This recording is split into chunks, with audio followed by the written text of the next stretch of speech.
President, at this juncture, I move to consider on third reading Senate Bill number 1306. Copies of the bill were electronically distributed to the members on September 21, 2022 in compliance with the 3-day rule under the Constitution. There being no objection, the motion is approved.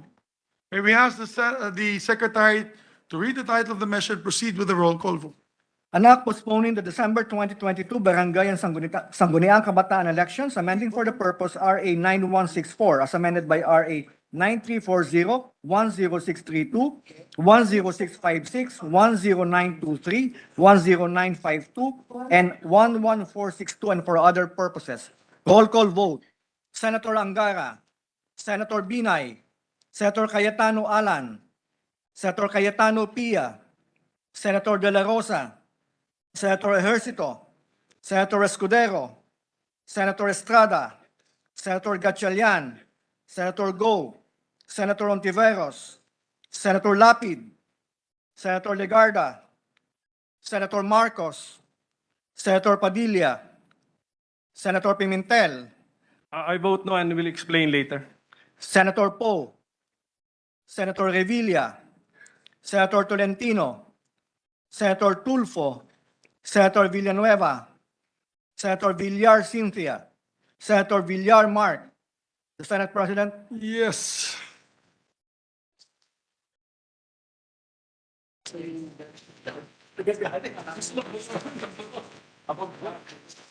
With 17 affirmative votes, 2 negative votes, 0 abstentions, Senate Bill number 1306 is approved on third reading.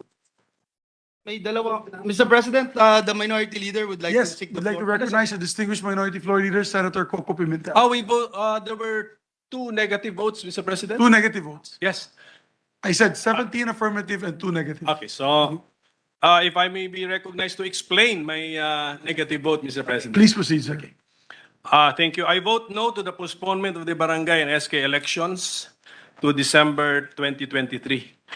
Republic Act number 1146-2 for 11462 has scheduled the elections on December 5, 2022. There is no compelling reason not to implement the mandate of the law, which we passed in December of 2019. If we proceed with the elections, the incumbent barangay and SK officials would be able to serve a total of 4.5 years. Not bad, considering that under existing policy, the term of office of these officials is 3 years. Did the COVID pandemic deprive these officials with time to serve their constituents? COVID did not deprive them of time. In fact, it gave them prime time, as former President Duterte made our barangay officials the first responders in extending the assistance to be given to the population at large.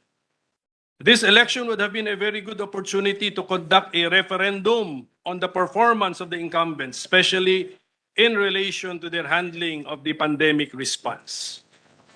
We should never tire of elections, as regular, periodic, fair, free, honest, and accurate elections are necessary parts of an inclusive and functioning democracy. May gastos talaga ang eleksyon, magastos talaga ang demokrasya. But this should be a price we Filipinos should be willing to pay. Ironically, the argument on expenses goes this way. The COMELEC, the Commission on Elections, says that postponing the elections would cause us to spend more.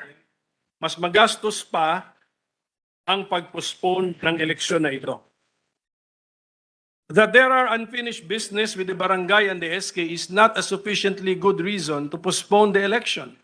Governance is a continuing experiment, and thus a continuing review of the barangay and the SK systems can be made concurrent with proceeding in the election of the barangay and SK officials.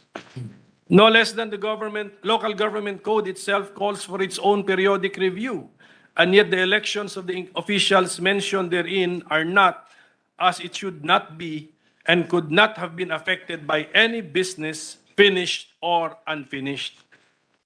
Moreover, although we can choose to be young at heart forever, we cannot forever be young in age. Since life in the SK is necessarily limited by age, by postponing the SK elections and allowing the incumbents to serve for a total of 5.5 years, we are consequently depriving an entire generation of potentially capable Filipino youth the chance to lead their sector through the SK system in the name of unfinished business. This is contrary to the state policy enshrined in our 1987 Constitution regarding equal access to opportunities for public service. Although the barangay is the basic local government unit, it also serves as a forum for the people. We should be reminded that the barangay officials are supposed to be non-partisan. As Senator Frank Drilon once said, let us maintain the non-partisan nature of the barangays. Barangays must shun politics at all costs. Kaya nga bawal ang kona sa barangay elections. Barangay officials are community leaders. We are therefore electing community leaders. Let not their election be divisive. Let their election be crystallizing. Let us keep the barangay elections non-partisan and not heated elections. So let us hold the elections as already scheduled under existing law and may the best community leader win. I am therefore in agreement with the oppositors to the postponement of this year's barangay and SK elections, such as the COMELEC itself, as well as election associations and watchdogs, namely Lente, PPCRV, NAMFREL, Ideals, and SENPEG. To quote SENPEG, credible elections in a working democratic system are the only regular and predictable mechanisms for making our public officials accountable for their actions. Unless extraordinary crises prevent elections, these practices must abide by the law to ensure that our public officials command the legitimacy and mandate needed to make them accountable to our voters.